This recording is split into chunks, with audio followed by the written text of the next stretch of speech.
Dave Behr here with the one and only Kirk Bohls. Kirk had his weekly morning chat earlier today and fielded a lot of good questions from our readers, and we felt like with the questions on Texas, on the running back situation, on Baylor, on Texas A&M, pretty much anything, felt like it was going to be a good opportunity to sit down with Kirk and talk a little more about this chat. And Kirk, let's dive right into it. One of the best questions of the day, I thought, came from U Texas 1990, basically asking, what's there to be confident about this football team as we head towards fall 2013?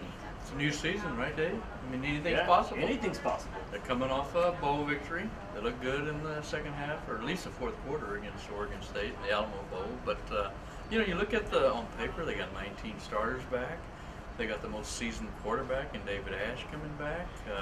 He's had a lot of time to, you know, get his game down. They've got three of the best running backs, I think, in the league. And Shipley, Davis, they got some good receivers. They got a lot of weapons. You know, there's concerns about the defense. As there should be, as bad as it was. But, yeah, I think offensively there's a lot of confidence in what they can do. And obviously, as always, Max talking a good game. And I think probably we can all agree that one of the biggest question marks is David Ash. Max, quick to point out, he's won, 10 of his last 13 starts. But obviously, did that include Kansas? That's what I was about to say. Obviously, there's some blemishes there, like Kansas. He didn't play against Kansas State, so that obviously doesn't count against him. There's things like that that really, is he the answer? Is he not? That's something that we're all just going to have to sit back and probably wait and find out in the fall. Right, and I think we've seen glimpses of who he can be, seen what his potential is. You know, I'm looking for a lot of more maturity, a lot of growth out of David Ash. And kind of building off that, another question you took this morning was from Zach, and all he wanted to know was a ceiling for the number of wins Texas can get this year. You know, I think the team is talking more confidence, and I think the fan base and maybe the media are. Right. And I think they're still a little bit dubious. And speak for myself, I'm still a little. When you give up more than 400 yards a game, dubious, no way. Hard to believe. Shocked. You heard it here first. So, but you know, I kind of say you know, a window of like 8 to 11 wins. I don't think they're a sure thing to win 11 or 12. Right. But when you have as much coming back, and everybody else except Oklahoma State lost their quarterback, there's no reason why they shouldn't win at least 7 or 8 games. And if everything like the David Ash and the defense improves, you know, I think they got a chance to win 9, 10, maybe 11.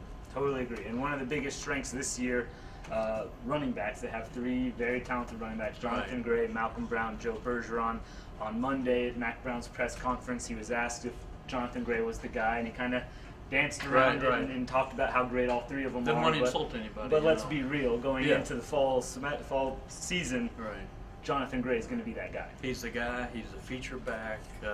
I think privately the coaching staff think this is going to be his breakout year.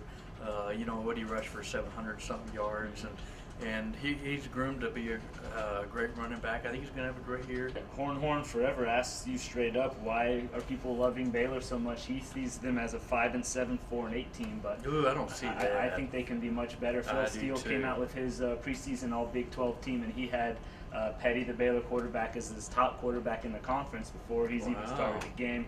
Obviously, like Seastrunk's still there, so they've got the team to put together a potential conference run here to win it. A lot of offensive weapons. Baylor's offensive line's always good. They got Richardson and Drango up front, so their question's defense, I think. You also fielded a lot of questions on the Aggies today. We won't go through the them Aggies, all individually. Yeah, how will the Aggies build on year 1 in the SEC? I don't see any fall off, Dave. I really don't. And they've got so many things going for them. The Heisman Trophy winner, and yeah, he's got a target on his back, and people will, you know, have a better script on how to defend him. They've got 8 home games.